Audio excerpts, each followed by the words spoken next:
truly come and examine one of their persons on the religion of Islam today. Believe me, I'm not speaking about specific communities. Understand the very core principles of Islam. The person who succeeded him was his cities would surrender at the sound of the drums. أعوذ بالله من الشيطان الرجيم. بسم الله الرحمن الرحيم.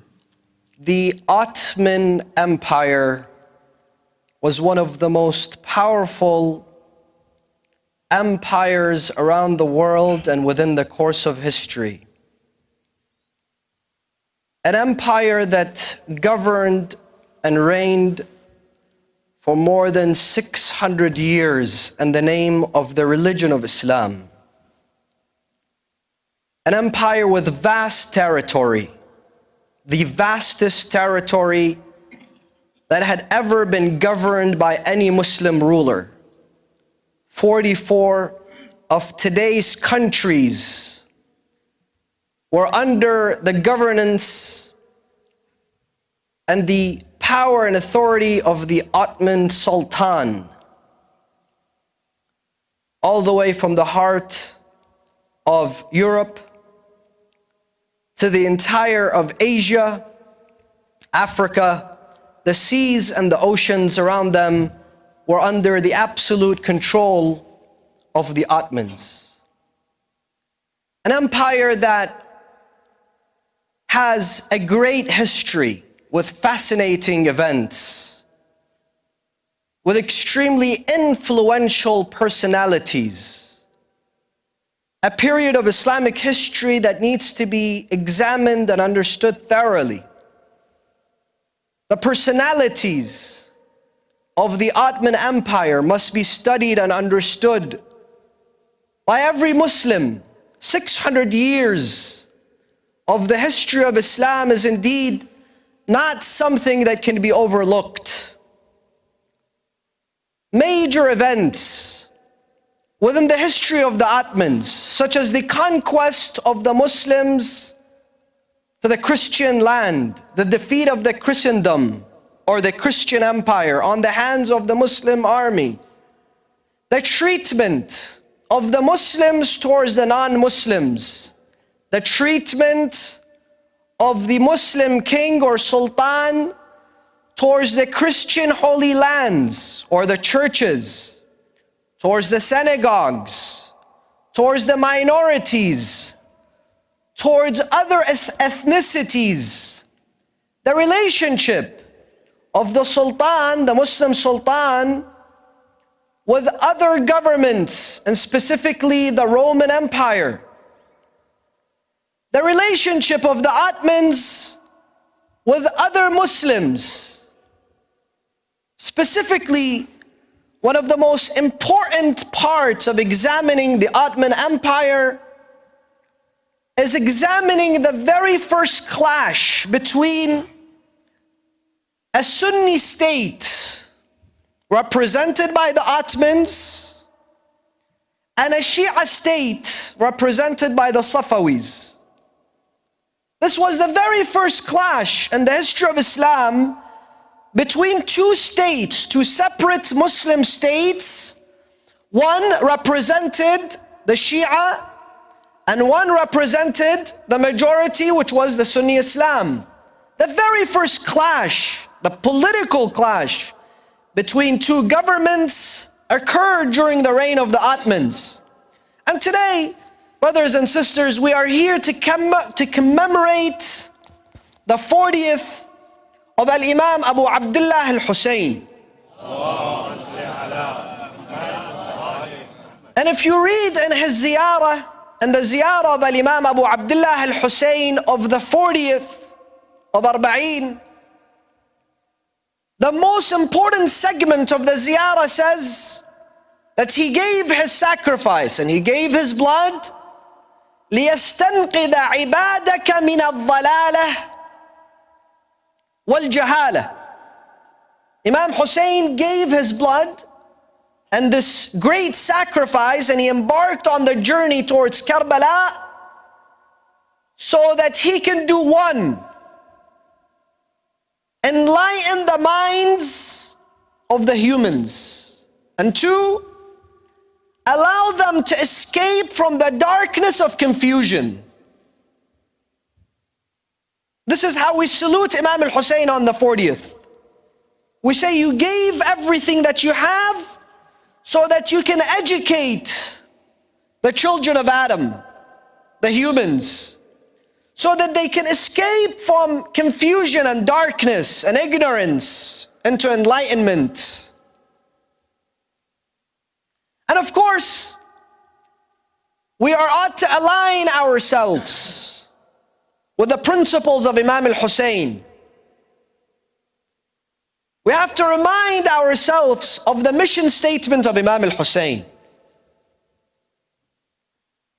And Imam al-Hussein made it very easy for us. He laid out his mission statement.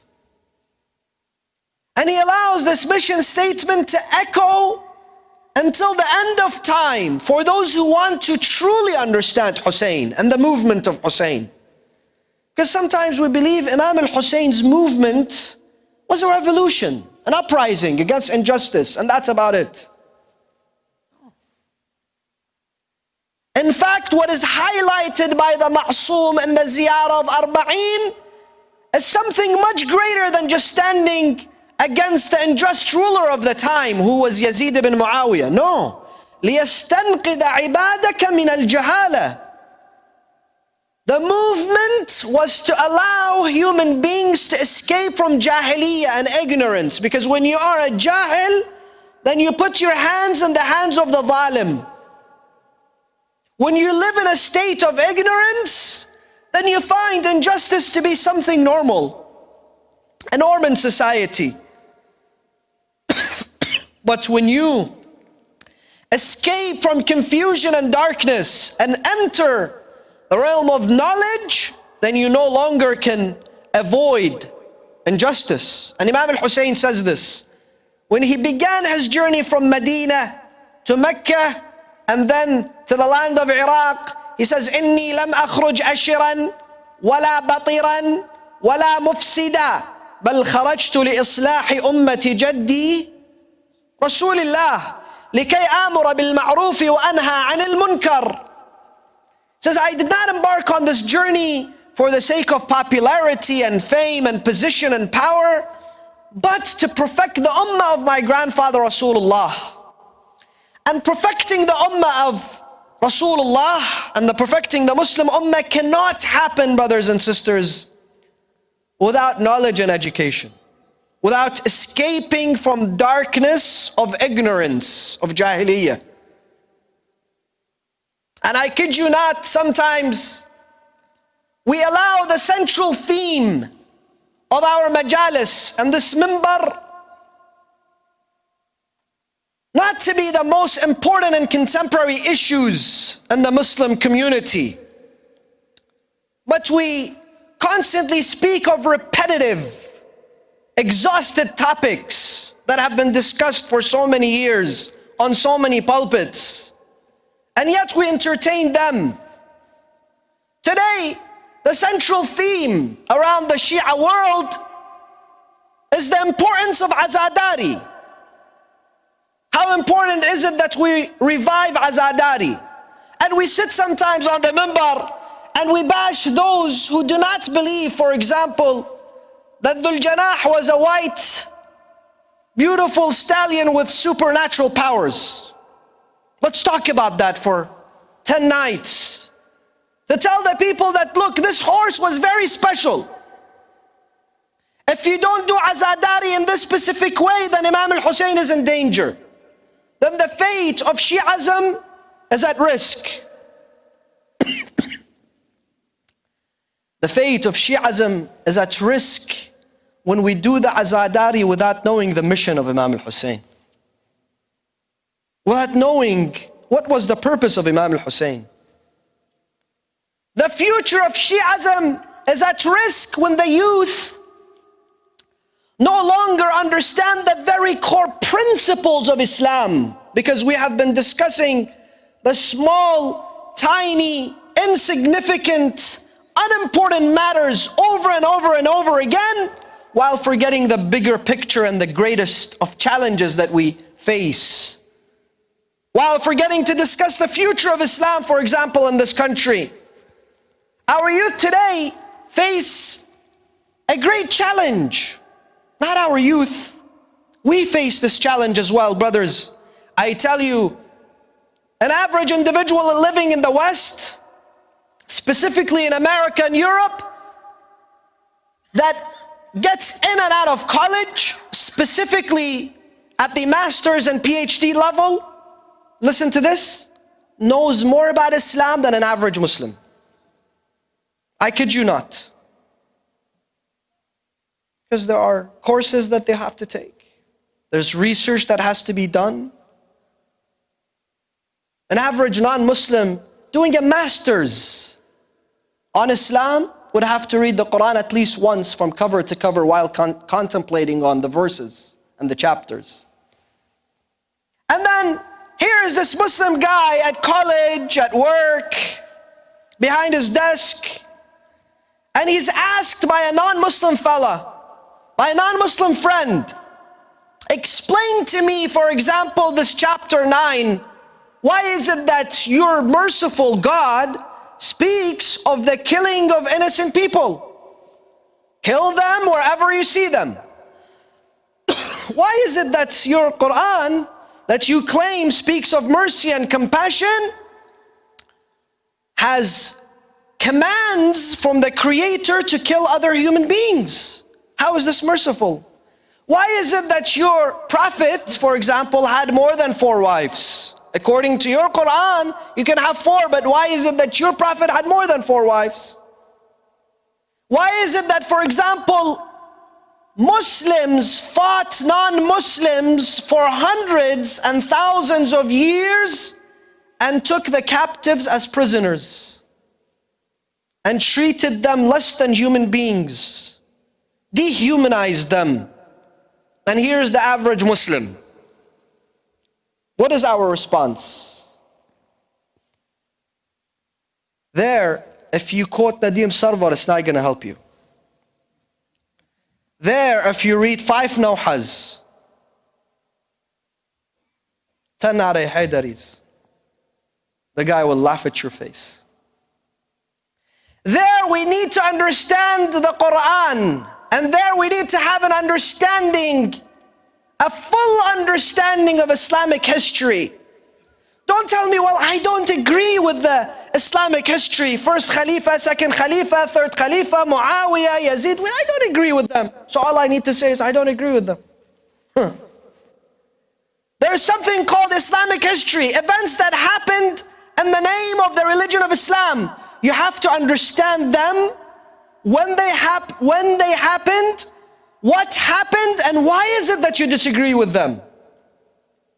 And that is how we can become ambassadors and representatives of the religion of Islam today.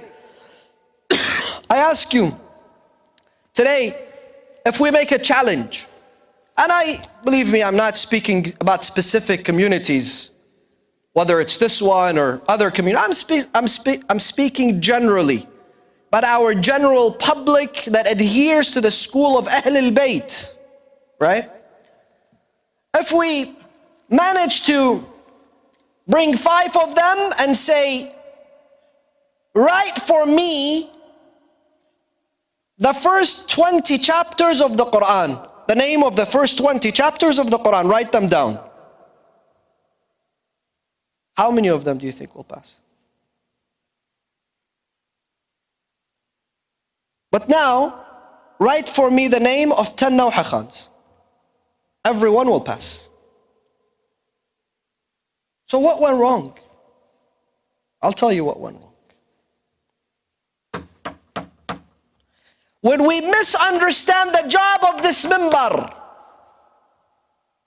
when we allow this minbar to deter from the path that it needs to be on, when this minbar no longer speaks the truth, when this minbar no longer becomes the source of knowledge to enlighten the human minds and those who attend the minbar, it becomes a form of entertainment. Today, we choose to discuss the Ottoman Empire. Well, Sayyid, what does that have to do with Arba'in and Imam al-Hussein? You will realize that every event that took place after the demise of Rasulullah until the very collapse of the Ottoman Empire has played a role in the Islam that you believe in today. That is why I started the series this Muharram and Safar, Islam between originality and distortion. Events took place after the demise of Rasulullah. Personalities came and went. That every single one of them played a role in distorting the originality of the religion of Islam. Today there is something that we understand to be as the religion of Islam, whether it's Sunni Islam or Shia Islam. Is it the original message of Islam? Is it that which the Prophet ﷺ brought with him? Is it the message of the Quran? Let's ask ourselves. When we come and re-examine Islamic history and the events that have taken place in the name of the religion of Islam, which have nothing to do with the religion of Islam, have slowly crawled into the Islamic ideology. Today there is something called Islamic ideology that has nothing to do with the originality of Islam. For example, stoning. Bring someone and say, is stoning part of the religion of Islam? They tell you yes. Has it happened? Of course it happens. It happens until today in Muslim countries. Where is it in the Quran? It's nowhere to be found in the Quran. Did Rasulullah stone anybody due to any sort of sins? Never. Did Amir al-Mu'mineen stone anyone? Never. Did any of the Imams participate in such an event? Never. But it's crawled into the Islamic ideology, and today it's a principal belief, a cardinal belief into the minds of Muslims, where it's so difficult to erase it out of their minds. The killing of innocent people. Today what you see happening around the Muslim world, don't think it's an innovated process. It just happened today. This has been happening since the demise of Rasulullah until today. It's a norm. It's a part of the Islamic history. The amputation of hands and legs and the severing of heads. This has happened since the very beginning of the era after the demise of Rasulullah sallallahu alayhi wa alihi wa sallam. Inshallah, on the next upcoming night, I will speak to you of the Jewish influence on the books of hadith. The books of hadith that you have today. We open those books and we read hadiths in those books. A lot of it is the influence of those Jews who converted to the religion of Islam to infiltrate the religion of Islam. Jewish ideology that has now become part and parcel of the Islamic ideology. So here is 600 years of Islamic history that has definitely had the most influence on the religion of Islam today that remains to be ignored. Why? Because we have nothing to do with the Ottomans. Why should we study them? Today the conflict, if you see conflict, Sunni Shia conflict, it began at the time of the Ottomans and the Safawis. Go study the beginning of the conflict, you will better understand the conflict today. Obviously, many scholars have praised the Ottomans, Sunni and Shia scholars. Why? Because they'll tell you this was a period when Christianity collapsed on the hands of the Muslims, when Islam was able to take over all of Europe.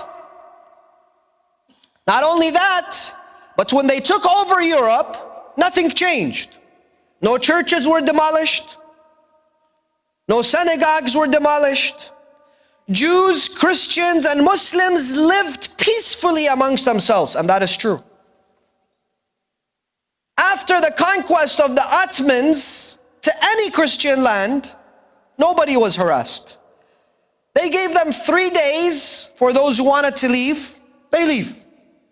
And those who remained will remain, living their lives. Nobody was forced to actually convert to the religion of Islam. That is true.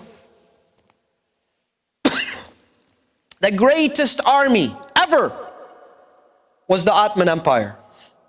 Nobody can dare to stand against the Ottoman Sultan. He controlled the seas and the oceans and the lands and had the most powerful army. And he knocked at the doors of Rome and became the worst nightmare to the Vatican. So he is praised, he's glorified. One of the greatest of personalities is Sultan Suleiman, also known as Suleiman the Magnificent, Sultan Suleiman the Wise, Sultan Suleiman the Conqueror, and many.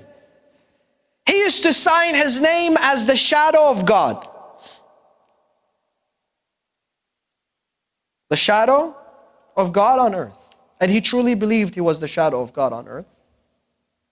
And he truly believed that God has endorsed him to become his Khalifa. You see, after the demise of Rasulullah, the first Khalifa was Khalifatu Rasulullah. The second Khalifa also called himself Khalifatu Rasulullah. The third Khalifa called himself Khalifatu Rasulullah. But the Ottoman called himself Khalifatullah. I represent God. And if you stand against me, then you stand against God. Anyhow, he is praised. He's praised for a lot of accomplishments. But however, let us truly come and examine one of their personalities. Sultan Suleiman, the 10th Sultan of the Ottoman Empire. He became a Sultan at the age of 26. He was gone out hunting, and he had a very close friend who was a Greek convert by the name of Ibrahim al-Barmaki. His name prior to his conversion to Islam is not known.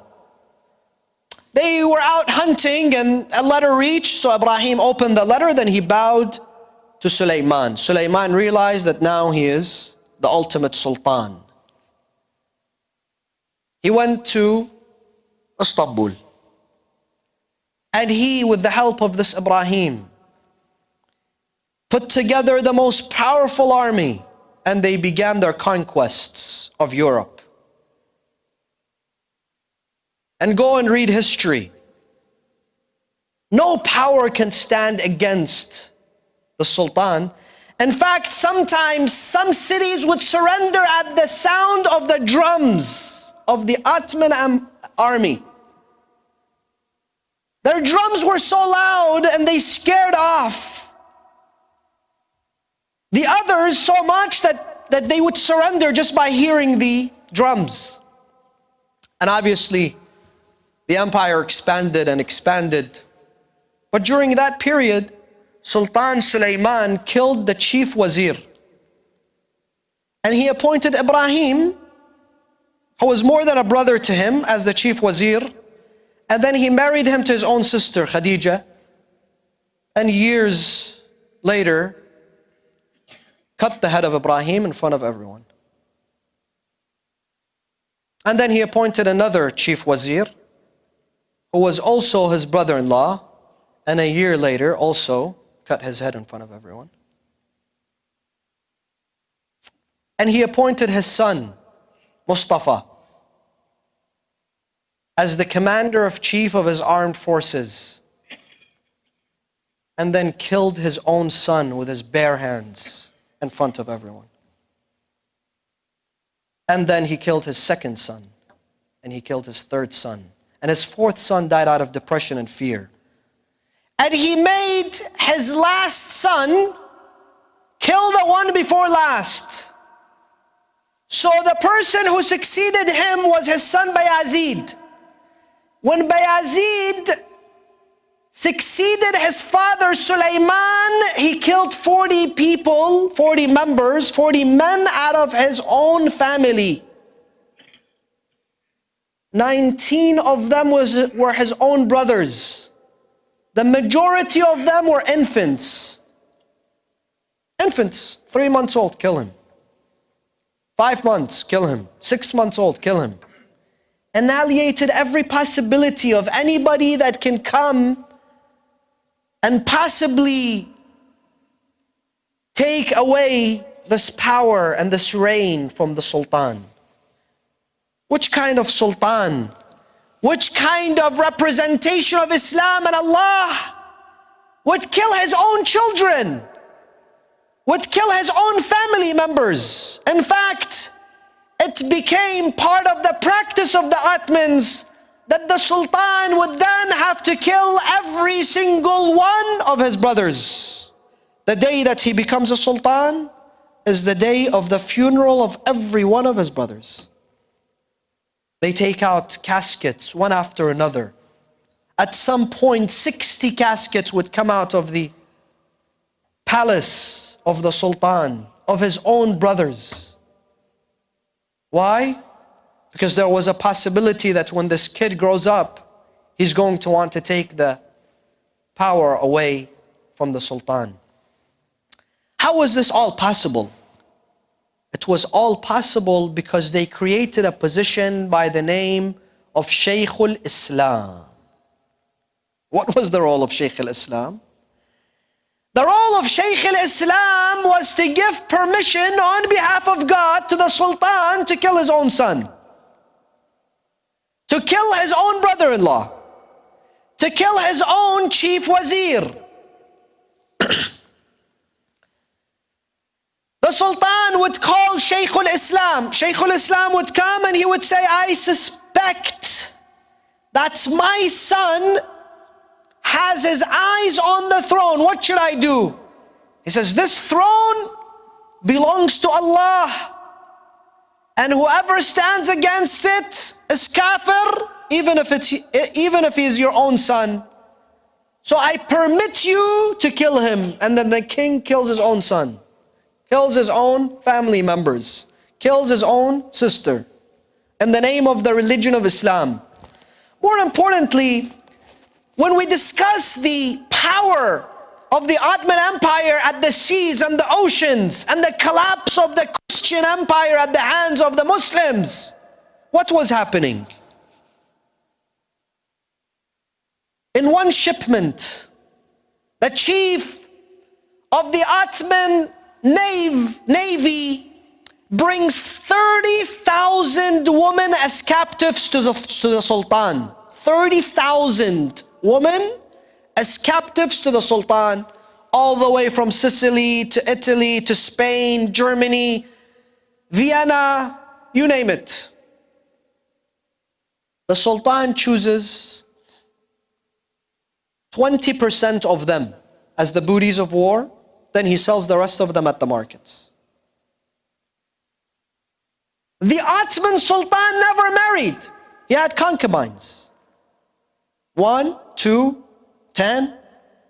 No, 5,000. 10,000. Each one would receive one evening with the Sultan. The representative of God, the representative of Allah, the representative of the Quran, the representative of Rasulullah. If she conceives a child, then she becomes the mother of the Amir, the prince. If she doesn't, then she's released from her duties until someone else takes her position. Castrated men, free men who lived freely in their own countries. Once the Sultan and his armed forces would enter a country, then they take those boys and those men and they castrate them and they bring them into the palace of the king, of the sultan, and his wazirs, and then the rest of the people can purchase them off the market. This was the history of Islam.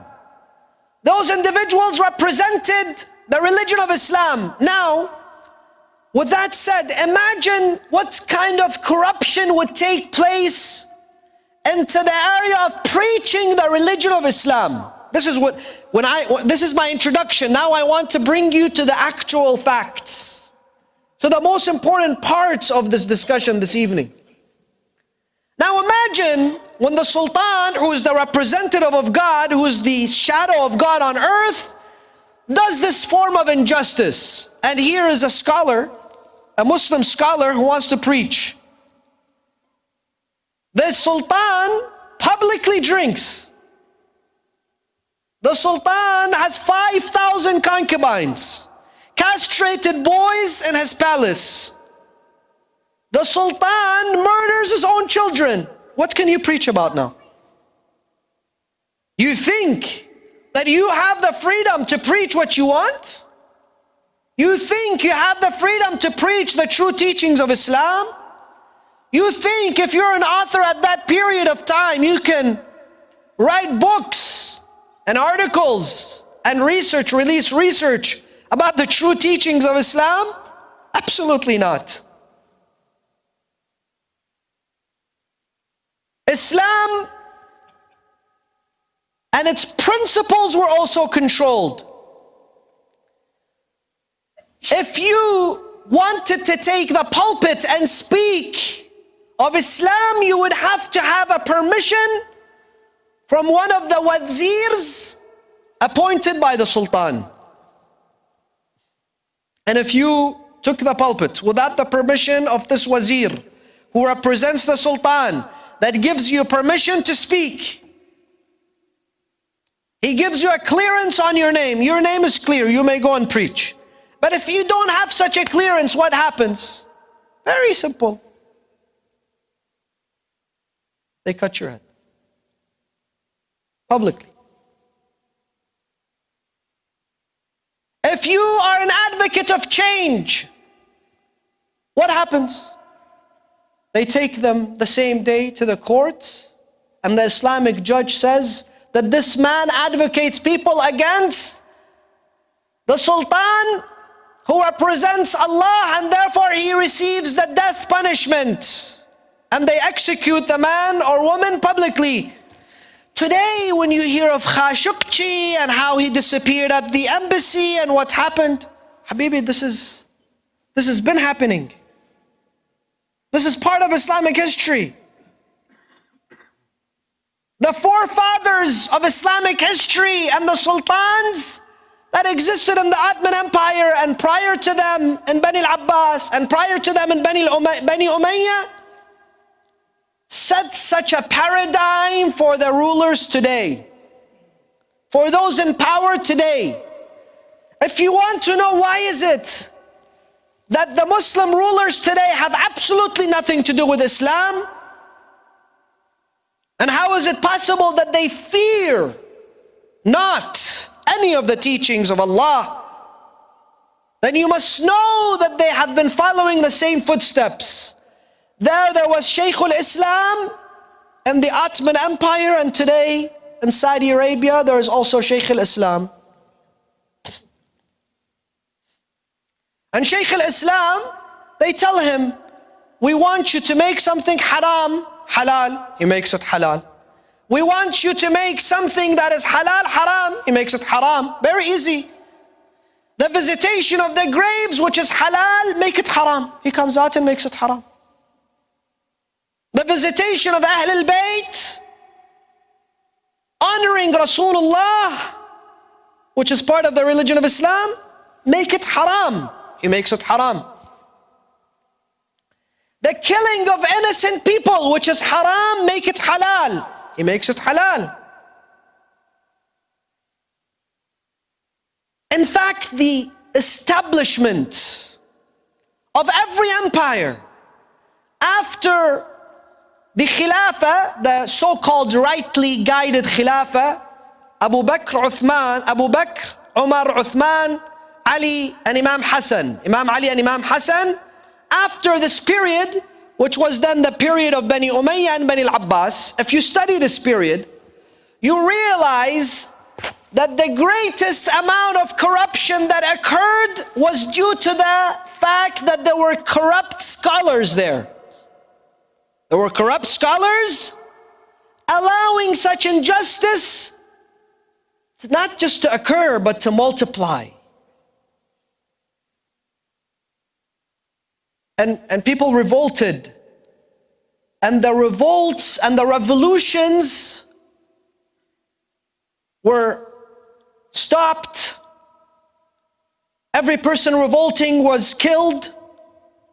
Sometimes their bodies were crucified for 4 years by the Muslim Khalifa. The establishment of Bani al-Abbas. The establishment of Bani al-Abbas came about because Bani Umayyah had created classes between every society. The Arabs and the non-Arabs. Within the Arabs, different tribes have different classifications. The non-Arabs had different classifications. The Persians, the Indians, the Chinese, every classification of non-Arabs received differently from Bayt al-Mal and were treated differently from Bayt al-Mal. So there was an uprising that started. Some people don't understand that the uprising of Bani al-Abbas started with the followers of Ahl al-Bayt. It started in Kufa. And the very first slogan of Bani al-Abbas was Ar-Ridha min Ali Muhammad. We want to bring back Ahl al-Bayt and Al Muhammad into the picture so that they can govern the Islamic society. They stood against this injustice, mobilized people against injustice. As soon as the very first Khalifa of Bani al-Abbas came, mass murdered every one of the individuals who helped him rise, helped him in this revolution and helped him seek victory against Bani Umayyah. And similarly, the corruption became so much that the Ottomans revolted against Bani al-Abbas and had their own establishment and reigned for 600 years. But I'll tell you this, the day that Ataturk gained power and the Ottoman Empire collapsed, you know that hijab was forbidden. This Islam was so corrupt that we no longer want to have anything to do with it. If Islam says hijab, hijab is forbidden. You know, the amama was the dress code of the Ottomans. It became forbidden. You cannot wear amama in Turkey. Adhan, forbidden. Salah, forbidden. Drinking publicly. Why? Because this Islam that they saw was the Islam of the sword, the Islam of killing, the Islam of enslaving people, the Islam of amputating hands and limbs, the Islam of injustice, the Islam that has nothing to do with mercy. Now you come to the Holy Quran. If I want to praise anybody, I praise them if their characteristics and their actions follow the teachings of the Quran. Sometimes that can be a Muslim ruler, and at other times he does not have to have a Muslim title. But his act is Islamic. The way he rules is Islamic. In the end of chapter 12, at the age of Yusuf, at the end of the life of the Prophet Yusuf, the Prophet Yusuf makes a dua. Allah records it in the Quran. Rabbi, oh Allah, Rabbi. And why does he say Rabbi? Why does he not say, for example, Ilahi, Ya Allah? He says Rabbi. Rabbi comes from the root word Murabbi. Murabbi is the one that gives ethics, morality. He says, Allah, at the end of my journey, I see you as my Rabb, the one who gives me ethics, the one who gives me morals, the one who disciplines me, Rabbi. Same thing with Musa. Musa also, when he discusses Allah subhanahu wa ta'ala, where? In Mount Sinai. Allah subhanahu wa ta'ala says, Inni ana rabbuka. Does not say Inni ana Allah. Inni ana rabbuka faqna' na'alayk innaka bilwadi al-muqaddasi tuwa. When he was in Mount Sinai and Allah tells him to take off his sandals because he is in the holiest of lands, Allah says, I am your Rabb. Here again, Yusuf speaks to Allah with the word Rabb, Murabbi, meaning the task of the prophets. The cardinal principle within their job description is to receive morality from Allah and to give that morality to the people. It's not to force them into salah or siyam or hajj or zakat or khums or to turn them into sheeps. In fact, I'll tell you this. One day Musa, Musa was a shepherd, so he saw another shepherd and the shepherd was saying, I wish you were here so I can comb your hair. And I wish you were here so I can take out the lice from your hair. And I wish you were here so I can massage your feet. And I wish you were here so I can bathe you. So Musa came and said to him, who are you speaking to? He says, I'm speaking to God.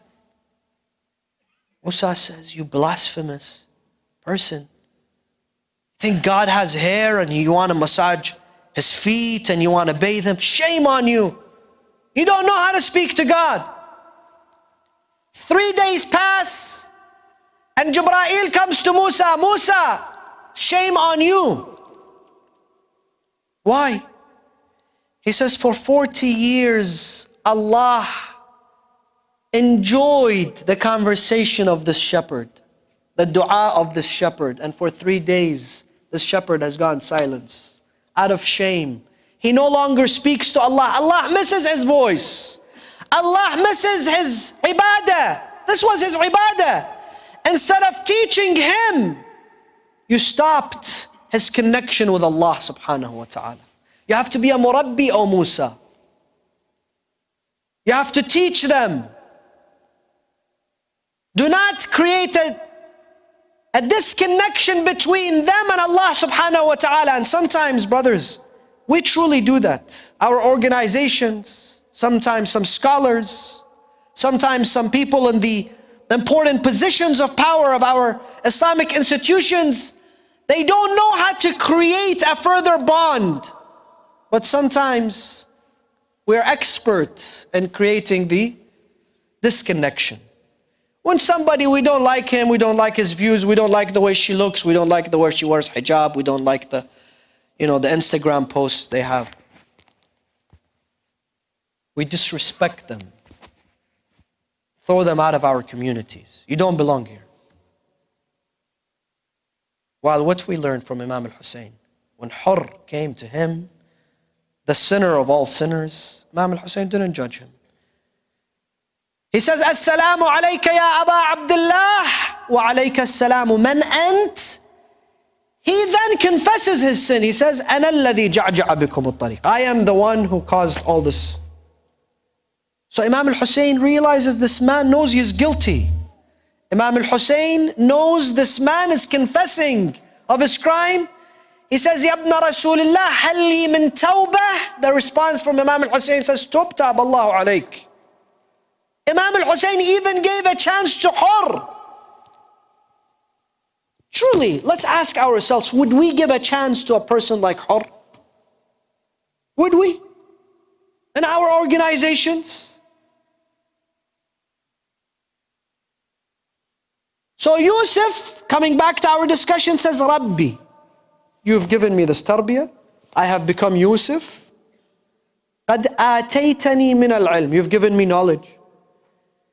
وَعَلَّمْتَنِي مِنْ تَأْوِيلِ الْأَحَادِيثِ. And my miracle is that I know the interpretation of dreams. فَاطِرِ السَّمَاوَاتِ وَالْأَرْضِ أَنْتَ وَلِيِّ فِي الدُّنْيَا وَالْآخِرَةِ. To you belongs my dunya and my akhirah. To you belongs this universe. توفني مسلما وألحقني بالصالحين. Allow me to depart as a Muslim from this dunya. And allow me to reunite with the Salihin, meaning his forefathers and the Anbiya and the Awliya. This is the principle of an Islamic ruler, and this is the way he must depart this dunya. So when I come to Sultan Suleiman, or I come to other sultans, or I come to other khulafa, or whoever they may be, I bring them, their legacy and their history, and I bring the Quran and I put them next to each other. Did he follow the Quran? Can he and will he depart as a Muslim? What is a Muslim? We sometimes think a Muslim is a person whose name is Muhammad and he says, Ashhadu an la ilaha illallah, Ashhadu anna Muhammadan Rasulullah. This is not the definition of Islam in accordance to the Quran. When the Quran says Musliman means submissive. Allow me to die at the full stage of submissiveness to you, Ya Allah. And a person who goes around murdering his own family and children, is he a Muslim for the sake of power? Inshallah, tomorrow, brothers, we will discuss, and within the next 4 nights, we will discuss the Safawi Empire and its influence on Shia ideology. And that is going to be one of the most eye-opening experiences for us. And then we will discuss how this clash between Shia politics and Sunni politics, between a Shia state and a Sunni state, has even infiltrated some of our ideologies and even within the books of our ahadith.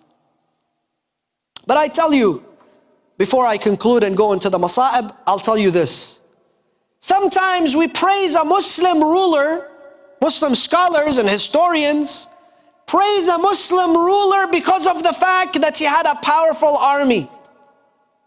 Because of the fact that the entire world at the time submitted to his power.